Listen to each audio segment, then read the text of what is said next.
To anybody that says the FPHL is not professional hockey, it's a beer league, what would you say to them? No, it's very there's the problem with that league, and I'm still taking heat for it from that post I made last week. The problem with that league is it's almost like a two-tiered league. Like you have or a three-tiered league almost. You have you have these teams in these big markets that are well run and are giving the players everything they need to perform, and they're giving the fans a good product, a good exciting product. And then you have the smaller market teams that at times could be a little bit better managed, I think. And then you got this bottom tier that is just a complete shit show. Like guys not having matching stuff, guys not being paid, guys showing not 8 players going to a game.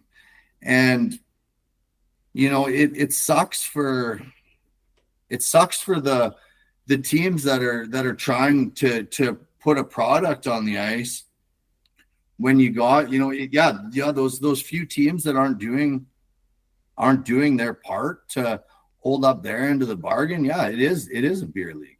Do you have teams or stories that come to mind when you think of that for those bottom 3 or 4 teams? Like I said, I don't want to get into too many specifics just because I don't want to throw anybody under the bus. Well, like last week there was a team that their bus broke down, and the players paid to drive to their road game. There's 8 guys or something that drove to this game and stayed in the hotel and got absolutely shit pounded.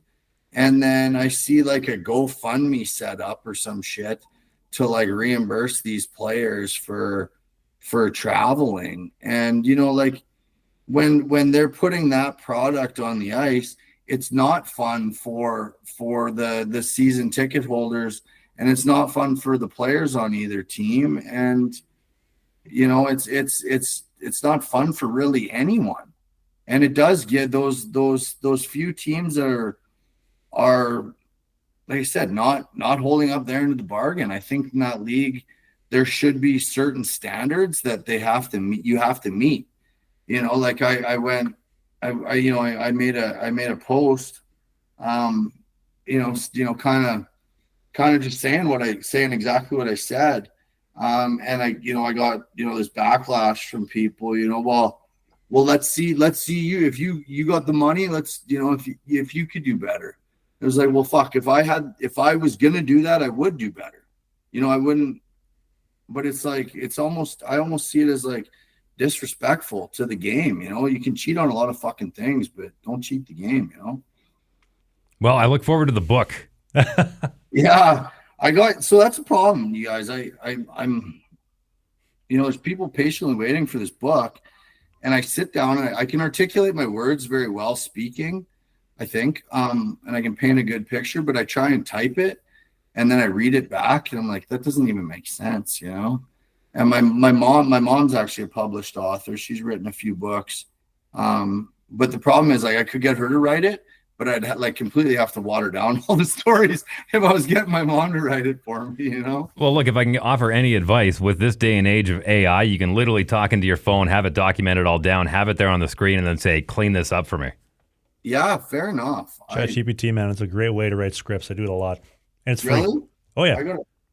It's a lot more user-friendly than you think, man, truthfully. I'll spill this one, Schmitty. Anytime you see on my main channel, like the vlog videos, like whether it's going to a Kamloops Blazer game, whatever, and you hear a voiceover, I've written down my ideas. I take it, throw it into ChatGPT. I tell it, make it sexy, make it funny, make it smarter, make it more sophisticated. Half these words, I don't even know what they mean. It spits it back out at me, and then I add a little human touch to it. That's literally how I do all my scripts. So that might be a good idea for your book. Really? Yeah, true story. Yeah. Something to think about. Like I said, and even like I get a lot of guys I'm always talking about starting a podcast, and then like I said, I'm so unhandy when it comes to comes to technology. We do a hockey podcast called Sling the Biscuit every single Sunday. The clips, the bite-sized chunks are right here. Only the hits, the full-length show, which you don't want to miss, is right here. That's Dave. I'm Travis.